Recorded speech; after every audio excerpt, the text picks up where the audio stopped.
Cầm đảo đó, tao nói mà một đó, cầm đảo đi ông một đi để mừng qua đi, ông một tới đây mượn ông một đấm đó đó, cắt thôi.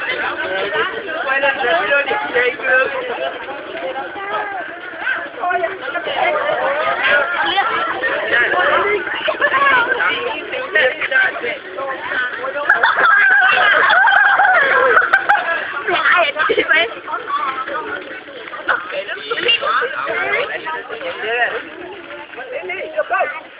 Nói bài của bài cái lại đi. Yêu cô làm việc không phải chưa lấy làm việc mà được rồi.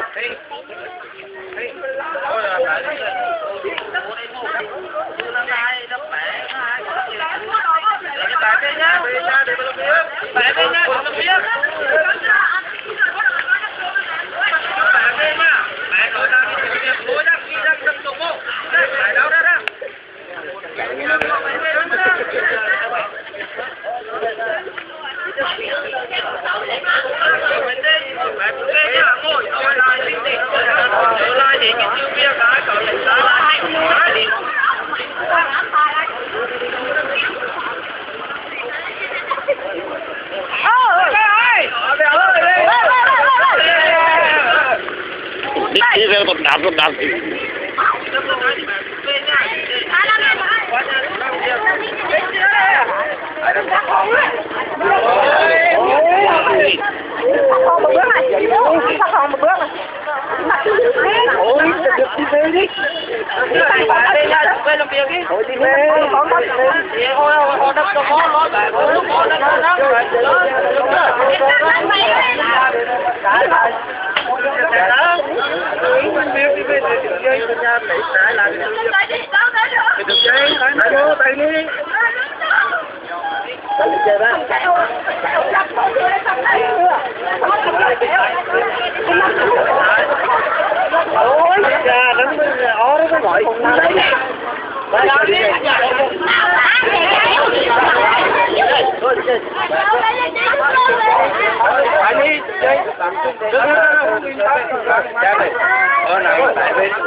đẩy đúng cuốn luôn.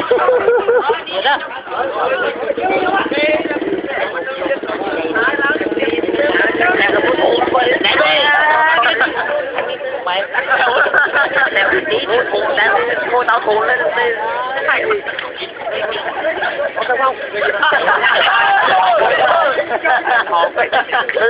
Cái đuôi một rút rồi vậy. Gì vậy? Việc phán không chọn đi.